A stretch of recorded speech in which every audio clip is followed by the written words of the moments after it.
Saya ingin menyampaikan dulu satu materi penting yang barangkali tidak semua kolega-kolega kita dari kalangan muslim yang beriman kepada Allah memahami tentang materi ini dengan baik, sehingga kadang-kadang lupa ya setelah selesai Ramadan larut dalam kebahagiaan pasca Ramadannya, tapi lupa dengan satu amalan penting yang diisyaratkan oleh Al-Quran dan sunnah-sunnah Nabi. Amalan ini persis diisyaratkan di bulan yang sekarang tengah kita lalui. Jadi ada amalan-amalan khusus di bulan Syawal yang diisyaratkan oleh Nabi SAW langsung, bahkan ayatnya turun dari Al-Quran untuk membimbing kita memaksimalkan ibadah ini, khususnya di bulan Syawal yang tengah kita lalui. Jadi hari ini kita akan coba keluarkan dulu bahasan ini tentang amalan Syawal dalam Al-Quran dan sunnah Rasulullah SAW. Jangan-jangan yang Anda ketahui cuma puasa saja, padahal ada amalan yang lainnya, kan? Sudah? Baik, amalan Syawal dalam tuntunan Al-Quran dan sunnah Rasulullah SAW. Baik, ada 3 jenis amalan.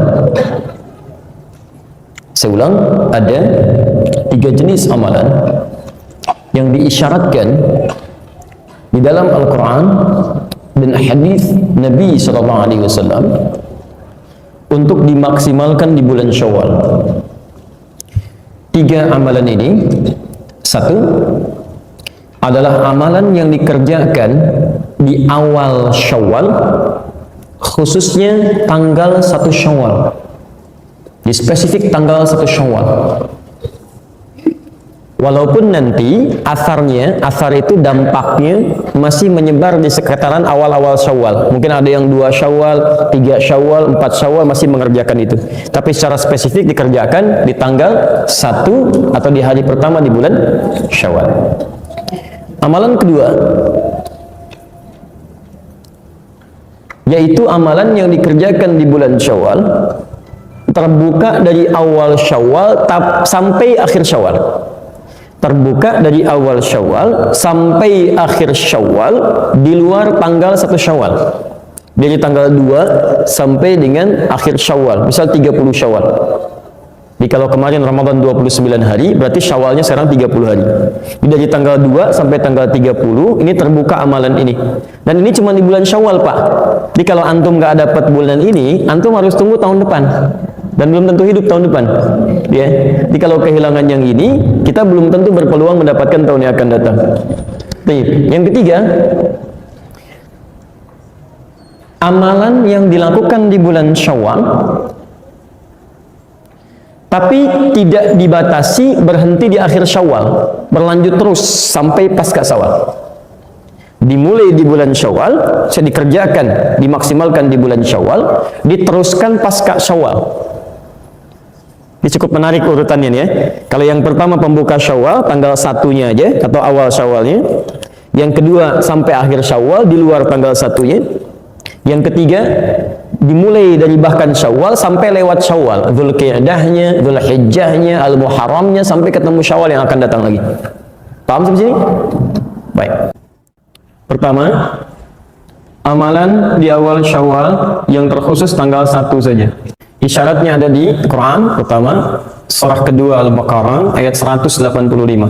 Nanti kita bacakan keterangan hadis ya pasca ini dari keterangan Nabi SAW dalam Al-Bukhari. Kita lihat. Setelah Allah menerangkan tentang bulan Ramadan dan hukum Ramadan, syahrul Ramadan alladzi unzila fihi al-Quran hudan linnas, kan, wa bayyinatin minal huda wal furqan.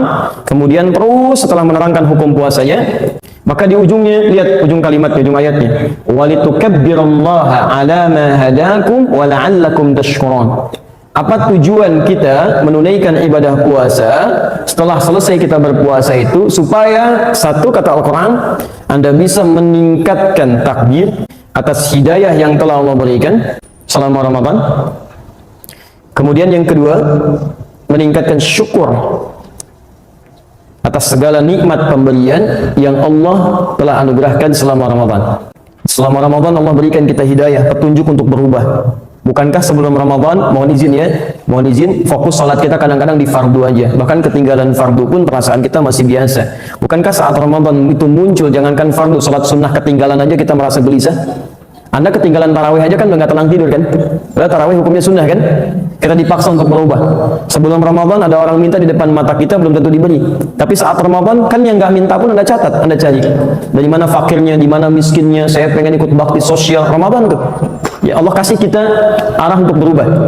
Ya. Setelah kita mendapatkan petunjuk dari Allah, ada perubahan, ada kenikmatan ibadah dan sebagainya, maka selesai Ramadan nanti ada ibadah-ibadah yang diminta oleh Allah untuk ditingkatkan, khususnya dimulai kemudian di awal Ramadan di tanggal 1 pada khususnya. Nah, suasana ini fokus, ini yang mau saya tunjukkan bentuk ibadahnya. Ternyata bukan dalam bentuk lisan saja, tapi nanti dilukiskan oleh Nabi SAW dalam sabdanya. Lihat kalimatnya, lis-shaimi farhatan. Bagi orang yang puasa itu akan punya dua kebahagiaan. Ya. Farhatun inda fitrihi. Lihat, farhatun inda fitri.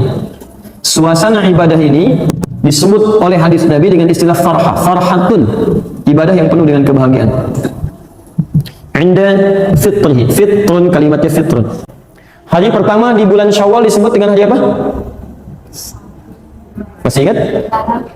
Oh, Lebaran apalagi. Baik. Coba lihat hari pertama di bulan Syawal. Baik. Ibu bapak kalau selesai Ramadan kemudian merayakan apa? Tuh, kalau merayakan baru tahu. Idul Fitri itu kapan?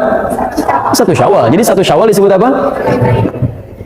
Idul Fitri. Id Fitri. Tanggal 1 Syawal disebut dengan Id Fitri. Kembali kepada fitri. Fitrun.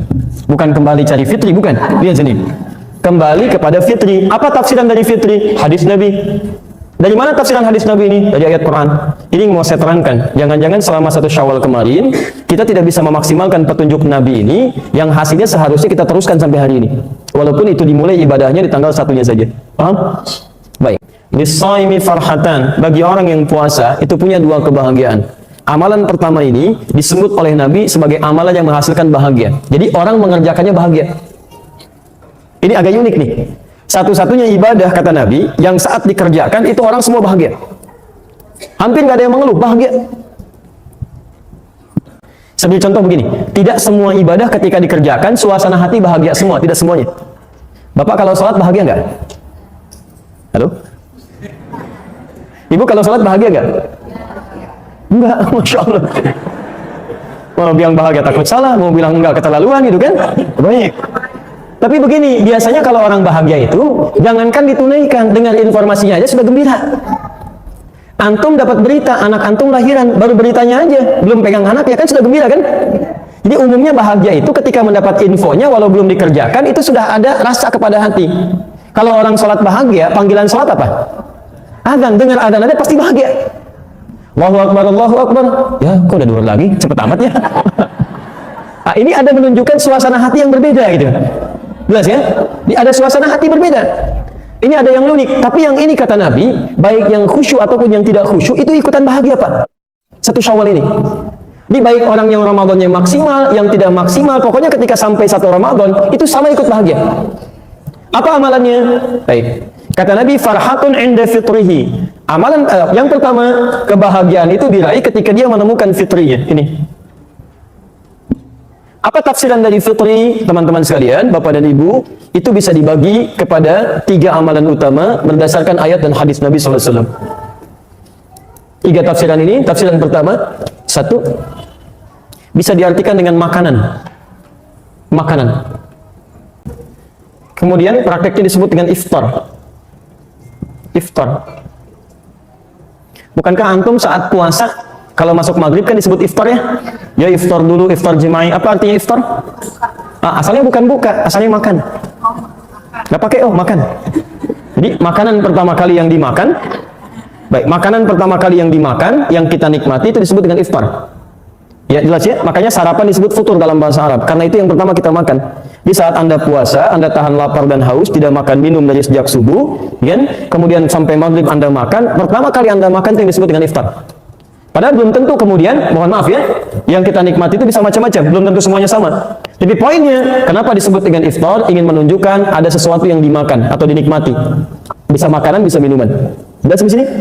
Jadi, kalau disebutkan iftar, senilai dengan kata futur, akarnya dari kata fitron. Jadi kalau disebutkan fitron, ini bisa berarti pertama, makanan atau minuman. Tepatnya jamuan lah, hidangan. Hidangan yang dimakan atau diminum. Saya beri pertanyaan singkat, sederhana saja. Bapak Ibu kalau sedang buka, Senang nggak waktu puasa kemarin? Saking senangnya, jangankan saat makan, dengar adzan aja udah gembira. Silakan cek. Ini menu teh manis gitu kan. Kemudian ada jus alpukat, ada kolang kaling, ada kolak macam-macam. Allahu Akbar, baru takbir, aus hilang. Begitu diminum dhahabal dhoma, tuh langsung hilang tuh, padahal baru satu tegukan. Ya, waqtalatul uruq, tenggorokan basah. Itu benar betul hadis Nabi itu. Begitu masuk teh manis baru seteguk, itu dhahabal dhoma, haus langsung hilang, tiba-tiba kayaknya sudah nikmat aja. Makanya Nabi sebutkan suasana orang saat buka puasa itu begitu gembira. Jadi kalau Anda boleh makan dari maghrib saja, hanya sampai menjelang subuh begitu gembiranya, maka bagaimana kalau hidangan itu ditampilkan dalam bentuk seharian? Boleh makan dari subuhnya, bahkan sebelum subuhnya sampai isyanya. Dan menunya sangat lebih variatif lagi. Menu di hari pertama Syawal beda dengan menu saat kita buka di hari-hari Ramadan. Menunya lebih banyak lagi, bahkan yang nggak ada diada-adakan, bahkan terjadi banyak keanehan. Luarnya kongwan, isinya rangginang. Cuma di sini. Makanya disebut ini oleh Nabi SAW, ini puncak kebahagiaan. Di Anda hari-hari Ramadan saja sudah bahagia buka, apalagi ketika mendapatkan puncak ini, yang boleh makan sepuasnya, sekarang yang tadinya subuh mulai gak boleh makan, sekarang boleh makan, hidangan banyak dan sebagainya. Maka amalan ini disebut oleh Nabi SAW sebagai amalan puncak kebahagiaan. Saya mau tanya kepada Bapak Ibu, apakah harus orang khusyuk yang menikmati kebahagiaan untuk makan ini? Tidak, mau yang khusyuk, mau yang tidak, mau yang puasanya belum dibayar, mau yang sudah sempurna semua, ketika masuk Idul Fitri pertama kali, ini. Maka dari itu, amalan sunnah pertama, ketika masuk momentum di hari pertama Idul Fitri ini, di hari pertama bulan Syawal, ini, amalan utamanya menampilkan kebahagiaan dalam bentuk bisa berbagi dengan sesama. Ini amalan pertama. Karena itu, bagi orang yang tidak memiliki bagian untuk dibagi, bahkan untuk dirinya sendiri, maka karena itulah kemudian menjelang hari-hari awal Syawal itu bahkan ada syariat. Awas hati-hati, ada syariat yang berlaku hanya di bulan Ramadan. Dikeluarkanlah kemudian satu zakat, yang zakat ini disiapkan membuat orang bahagia ketika muncul di awal Syawal atau di Idul Fitri itu. Apa zakatnya namanya? Bukan fitrah. Bukan fitrah, ingat. Tidak ada zakat fitrah dalam hadis. Nama fitrah itu nanti dari tafsiran hadis, dari bahasanya Ibnu Abbas radhiyallahu taala anhuma. Bukan fitrah tapi fitri. Silakan Bapak Ibu cek ya, di dalam hadis-hadis Nabi, kalimat zakat yang disebut zakat fitrah itu, kalimat hadisnya menyebutkan zakat fitri, bukan zakat fitrah. Kalimat fitrah itu nanti tafsiran dari Ibnu Abbas, mengambil salah satu makna dari kata fitri, nanti saya tafsirkan di akhir. Bahasa Nabinya bukan fitrah, tapi fitri. Beda antara fitri dengan fitrah. Kalau fitri, itu jenisnya, materinya. Kalau fitrah, itu di antara maknanya. Kenapa disebut fitri dari kata makanan tadi? Jadi kalau Anda ingin berzakat dikeluarkan bagi para penerimanya, yang dikhususkan zakat untuk awal Syawal ini, di akhir Ramadan itu, persiapan awal Syawal, itu zakat dalam bentuk makanan, bukan dalam bentuk yang lain. Walaupun dititipkan dalam bentuk uang, tapi disalurkan kepada penerima dalam bentuk makanan. Bisa sembako, bisa yang lainnya dan sebagainya. Sehingga diharapkan ketika masuk awal dia di bulan Syawal, masuk Idul Fitri, dia bisa berbahagia karena mendapatkan makanan untuk ibadah kemuliaan dia di awal Syawal. Paham? Halo? Paham? Paham. Perhatikan sini. Jadi kalau saya teruskan, ibadah yang pertama terkait dengan awal Syawal di tanggal 1 itu, pertama kita diminta oleh Nabi SAW, terkhusus dalam isyarat Al-Quran ini, untuk memaksimalkan makna fitri dengan berbagi, bahkan muncul dalam bentuk zakat supaya orang bisa memaksimalkan ibadah yang pertama ini. Ya, dan berbahagialah kita Bapak Ibu sekalian, mohon maaf sebesar-besarnya, ini kita patut berbahagia bahwa di antara sekian banyak umat muslim di dunia ini, di negara kita lah yang kemudian ini dijadikan culture. Ya, semacam sudah kebiasaan tradisi kita yang menghadirkan makanan, yang kemudian saling bersilaturahim dan sebagainya. Saya sarankan kepada Anda semua, ini yang luput di sini. Ketika Anda berbagi, mengunjungi orang bawa makanan, itu jangan diniatkan tradisi, rugi Anda. Niatkan untuk mengamalkan sunnah Nabi. Ini poinnya. Jadi tiap tahun kita buat makanan, barangkali cuma untuk dijadikan jamuan aja. Anda nggak niatkan dengan ini. Kalau Anda nggak niatkan ini, Anda nggak dapat bagian dari ibadahnya. Kita maksimalkan, barangkali ini yang luput. Coba saya mau tanya ya, pada Bapak dan Ibu nih. Bapak Ibu kalau kedatangan tamu sore ini, bikin makanan nggak?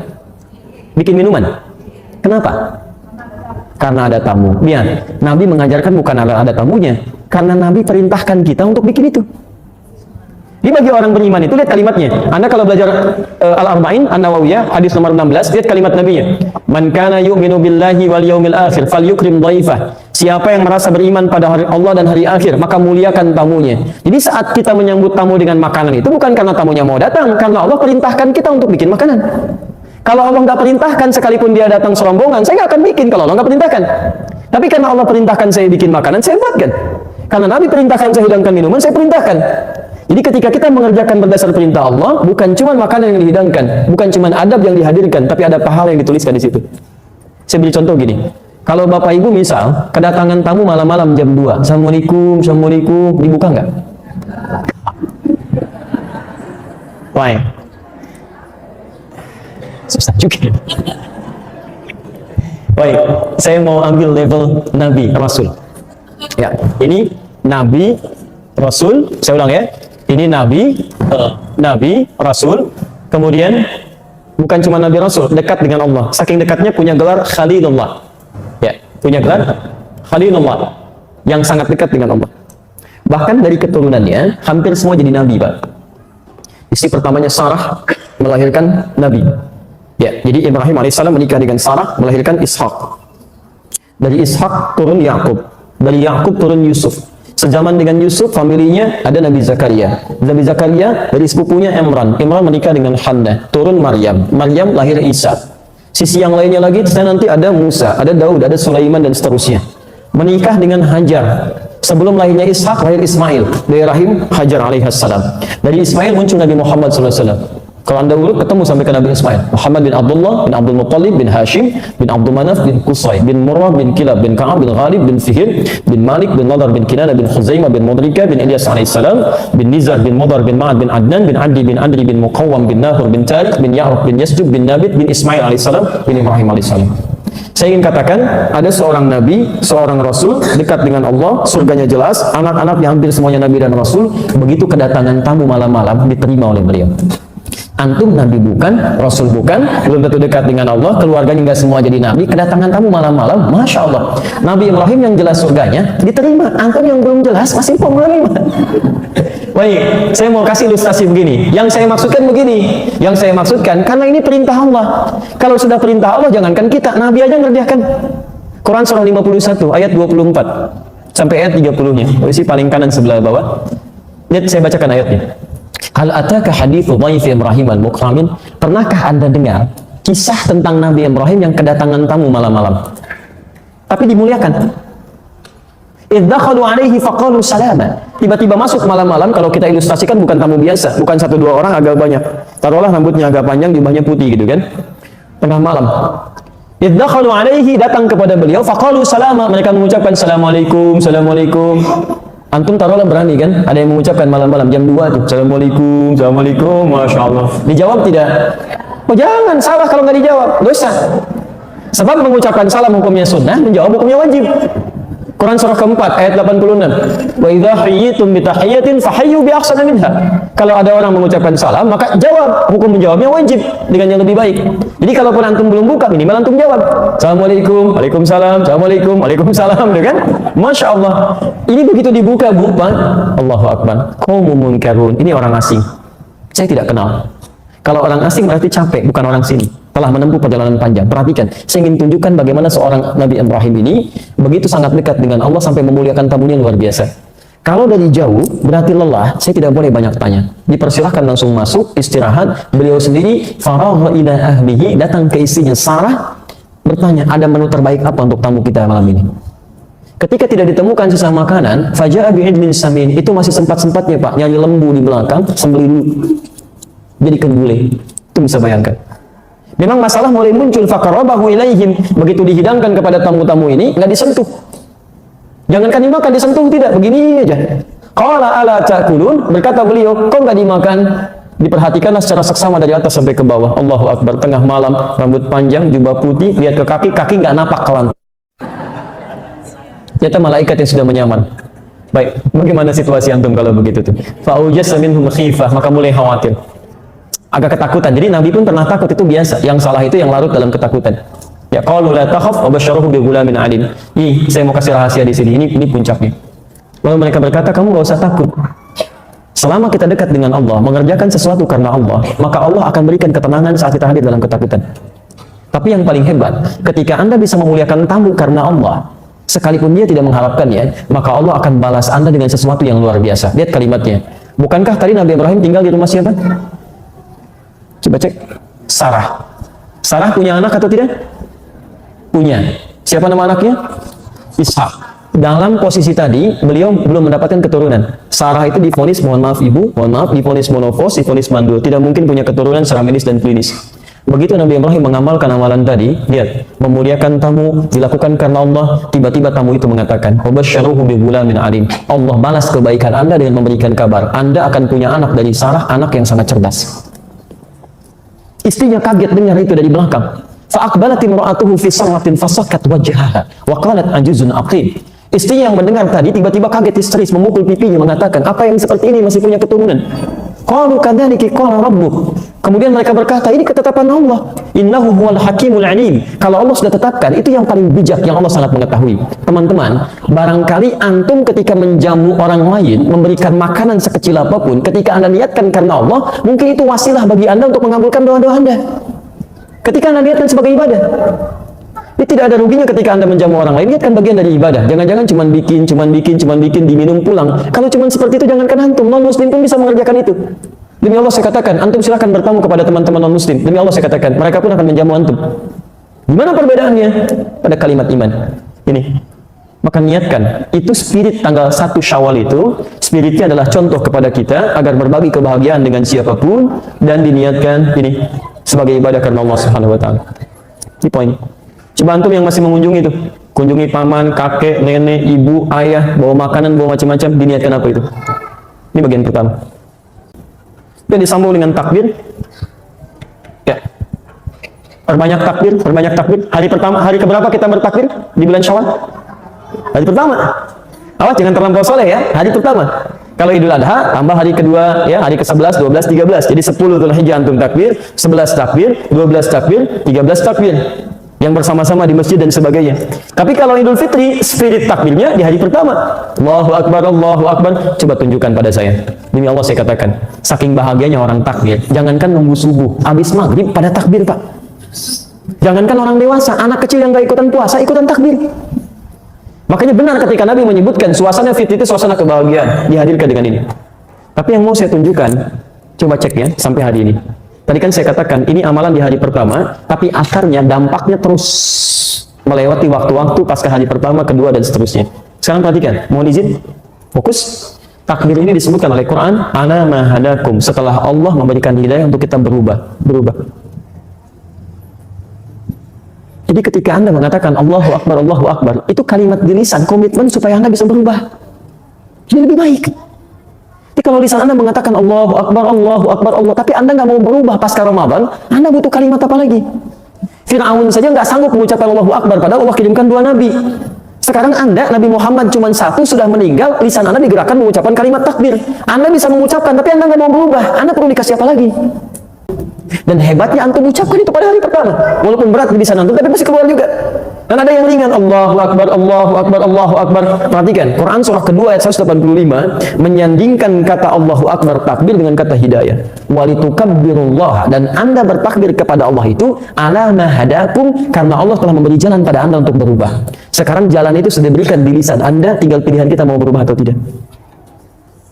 Jadi kalau di hari pertama Anda bisa mengucapkan takbir, tapi hari selanjutnya Anda tidak mau berubah, padahal Allah sudah berikan jalan perubahan, maka Masya Allah, dengan cara apa lagi Allah tunjukkan kita untuk bisa berubah. Maksud saya begini, coba cek dari tanggal 1 Syawal, coba cek dalam ibadahnya. Sholatnya ada perubahan nggak? Ya. Puasanya, sunnahnya, kemudian bacaan Qurannya, yang selama Ramadan kita dilatih, coba bandingkan perubahannya. Mohon izin ya, jangan membandingkan dengan saat Ramadan, itu salah. Bandingkan dengan sebelum Ramadan. Jadi kalau Anda sebelum Ramadan cuma baca Quran 5 ayat, saat Ramadan 5 juz, pasca Ramadan 50 ayat. Artinya ada perubahan di situ.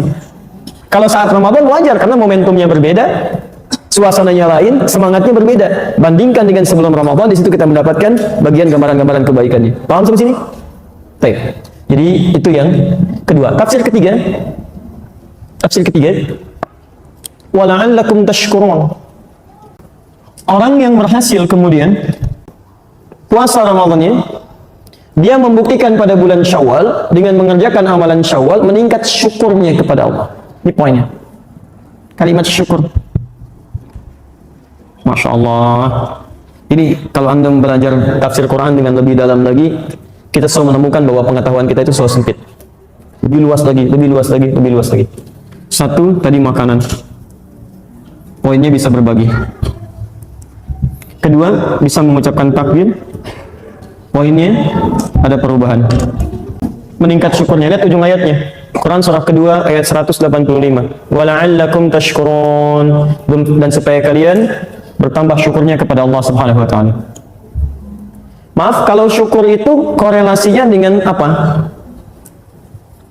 Syukur korelasinya dengan apa? Saya berikan jalan keluar sedikit. Kalau sabar itu korelasinya dengan musibah. Begitu ada musibah, ada ujian, kita sabar. Rumusnya di Quran surah kedua ayat 156.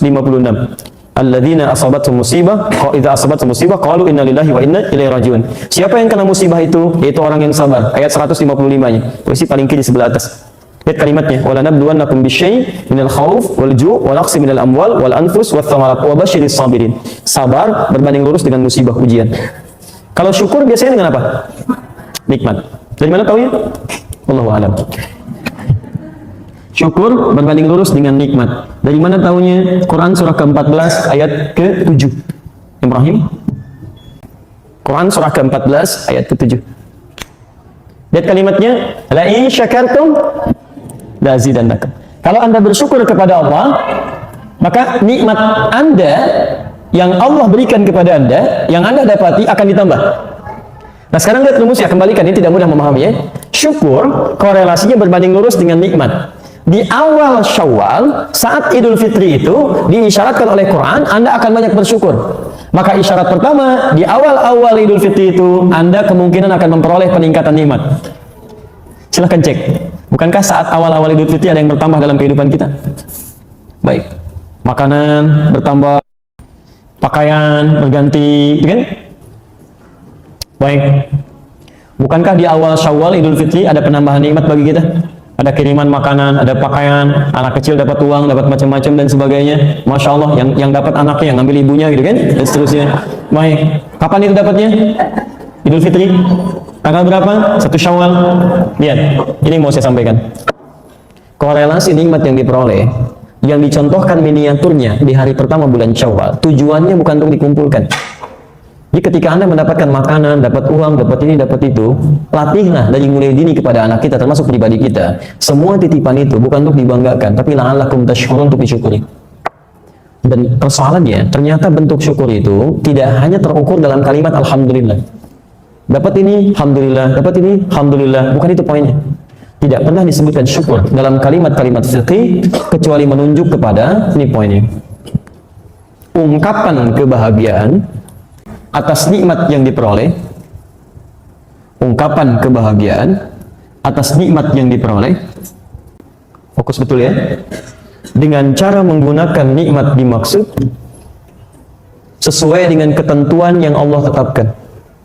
Ungkapan kebahagiaan atas nikmat yang diperoleh dengan cara menggunakan nikmat dimaksud sesuai dengan ketentuan yang Allah tetapkan. Itu yang dimaksud dengan syukur. Pada awal Syawal, Idul Fitri, kita bahagia, senang, karena umumnya mendapatkan penambahan nikmat. Nikmat dikunjungi, nikmat mendapatkan makanan, nikmat mendapatkan materi. Tapi pelajaran besarnya, kata Al-Quran, semua nikmat itu bukan untuk dikumpulkan, tapi untuk menjadi takaran bagi setiap nikmat yang Allah titipkan kepada kita, sejauh mana kita menggunakan nikmat itu pada ketentuan yang telah Allah berikan. Lihat aplikasinya. 1. Saya nggak mau jauh-jauh dulu ya. Saya belum mau ke harta, belum mau ke pakaian, belum mau ke perangkat kehidupan kita. Perhatikan, nikmat kesehatan, nikmat tidak? Nikmat. Mata yang sehat, itu nikmat. Lisan yang sehat, itu nikmat. Sampai ke ujung kaki. Pernahkah kita melihat sisi penjelasan dalam Al-Quran bahwa orang syukur dengan nikmat kesehatan dirinya adalah ketika perangkat tubuhnya digunakan pada sesuai dengan ketentuan Allah? Coba cek lagi. Jangan-jangan selama ini mata kita tidak pernah digunakan sesuai ketentuan Allah. Sering saya ulang kalimat-kalimat ini. Orang beriman itu beda dengan yang belum ada iman dalam dirinya. Orang beriman itu ketika dia lihat di Quran, demi Allah saya katakan, semua ayat terkait dengan kondisi tubuh kita dan fungsi alat tubuh kita, itu umumnya dimulai dengan kalimat iman. Umumnya, mata. Saya sering kali ungkapkan ini. Quran surah ke-24, ayat 30 untuk ikhwan laki-laki, ayat 31 untuk yang akhwat perempuan. Ketika menyebutkan mata, bukan untuk melihat. Kullil mu'minina yaghuddu min absarihim. Katakan pada pria yang punya iman. Imannya dulu disebutkan. Kalau yang nggak beriman, itu urusan dia. Tapi bagi yang beriman, ini ada aturan. Yaghuddu min absarihim. Syukuri nikmat matamu, gunakan pada yang benar menurut Allah. Yang baik-baik lihat, yang tidak baik palingkan. Maka muncul istilah ghaddul basar dari Quran. Memalingkan pandangan dari apa yang tidak Allah ridhai. Saya mau tanya pada antum, selama ini jangan ukur dulu dengan uang, jangan ukur dengan materi dan sebagainya. Allah kasih mata kepada kita, berapa kali kita mensyukurnya dalam sehari? Dan berapa kali kita mengistighfari fungsi mata yang pernah kita gunakan pada yang tidak tepat? Nabi aja sehari bisa 100 kali istighfar. Coba cek, jangan-jangan antum mau kesini pun salah lihat. Yang nggak boleh dilihat, dilihat juga. Ada aurat terbuka, ada gambar nggak boleh dilihat, itu satu. Lisan, apa fungsi lisan? Mulut. Bicara yang baik-baik, tapi ketika menyebutkan fungsinya, Nabi menyebutkan fungsi iman dulu. Silakan cek, lihat hadisnya. Man kana yu'minu billahi wal yawmil akhir. Siapa yang merasa beriman kepada Allah dan hari akhir. Ketentuan ini hanya bagi orang yang punya iman. Kalau Anda merasa tidak punya iman, silakan nggak usah dipakai. Tapi kalau Anda merasa punya iman tidak mengerjakan ini, ada yang salah dalam iman Anda. Ya, lihat kalimatnya. Faliyakul khairan aw liyasmut. Dia hanya boleh berkata yang baik. Kalau tidak bisa, dia diam. Enggak ada pilihan ketiga. Di orang beriman itu mustahil mengucapkan kalimat kotor, mustahil. Jadi kalau ada orang beriman mengatakan kata-kata yang kotor, ada yang salah dalam imannya. Dia kalau nggak bisa dia akan diam. Lalu dengan zikir, kalimatnya istighfar, kalimatnya subhanallah, tasbih, tahmid. Malaikat saja, malaikat itu masya Allah tidak sanggup berkata kotor, tidak sanggup berkata kotor. Ya, masa bagaimana kita dengan yang bukan malaikat diperintahkan oleh Allah tapi keluar kalimat-kalimat yang tidak menyenangkan. Ini mohon izin ya. Mohon izin kembalikan lagi, coba cek. Kalau Anda merasa ingin mensyukuri nikmat dari Allah, maka cek lagi tubuh kita dulu sebelum pada yang lain, sampai ke ujung kaki. Makanya saking bersihnya lisan kita ini, nggak boleh berkata yang kotor. Saking nggak bolehnya, karena lisan kita bersih. Dilarang untuk mencela. Kalimat celaan dibuka dengan kalimat iman. Ya ayyuhalladzina amanu la yaskhar qaumin qaum. Hai orang-orang beriman, jangan saling mencela satu dengan yang lainnya. Jadi kalau ada orang mudah mencela orang lain, sementara dia mengaku beriman, ada yang salah dalam imannya. Kalau orang nggak beriman mencela, dia nggak punya iman. Tapi kalau antum beriman mencela, ada yang salah dalam imannya. Ada yang tidak dibenarkan untuk dicela, ada yang tidak dibenarkan untuk dicela. Dusta, wailul lil mukadzibin, celaka bagi para pendusta. Masuk ke tangan, lihat wailul lil mutaffifin, celaka orang-orang curang. As-sariqu was-sariqatu faqtu aydiyahuma. Para pencuri itu potong tangannya, saking mulianya nggak boleh berbuat yang kasar. Daripada kotor lebih baik nggak punya tangan sama sekali. Coba cek. Saya selalu katakan begini, mata kita aja mungkin belum maksimal. Ada orangnya buta, usia 4 tahun, menghafal Quran sampai hafal. Antum dikasih 40 tahun mata sehat, untuk baca aja belum punya waktu. Antum butuh berapa tahun lagi? Ada anak-anak usia 5 tahun bisa berkata yang baik-baik. Antum dikasih 50 tahun masih keluar kalimat yang kotor. Antum butuh berapa tahun lagi untuk bisa berkata yang baik? Dan selalu ada kesempatan untuk berubah gitu kan. Kalau Allah sudah keluarkan kalimat takbir di lisan kita, Allahu Akbar, itu belum membimbing Anda untuk berkata yang baik, Anda butuh kalimat apa lagi gitu. Sampai ke ujung kaki, semua sampai ke ujung kaki. Quran surah ke-25 ayat 63. Wa ibadur rahmanil ladzina yamshuna 'alal ardi hauna. Hamba Allah yang penyayang itu. Kalau Anda mengaku hamba Allah, itu jalannya tawadhu. Itu kalimatnya tegas itu. Jadi kalau ada orang sombong, maaf, yamshun itu bisa dengan kaki, bisa dengan perangkat. Kalau dulu pakai kuda, sekarang kudanya rubah jadi Ferrari gitu kan? Kijangnya rubah jadi Innova gitu kan? Dan sebagainya. Jadi ada orang yang jalannya memang biasa, tapi kalau sudah masuk mobil sombongnya luar biasa, bisa. Jelas ya? Maka coba cek. Kalau kita sedang dalam perangkat diri kita belum bisa mengarahkan pada yang baik, maka ini amalan Syawal kita belum maksimal. Jelas di sini?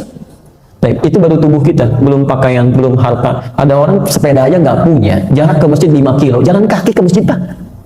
Antum cuma 5 meter masjid dengan rumah begini. Sepeda ada, motor ada, mobil banyak bahkan. Dan hebatnya lagi, naik masjid ngarah ke rumah antum begini. Antum belum kedengaran juga dan belum mau melangkah juga. Antum butuh apa lagi sebelum mau ke masjid?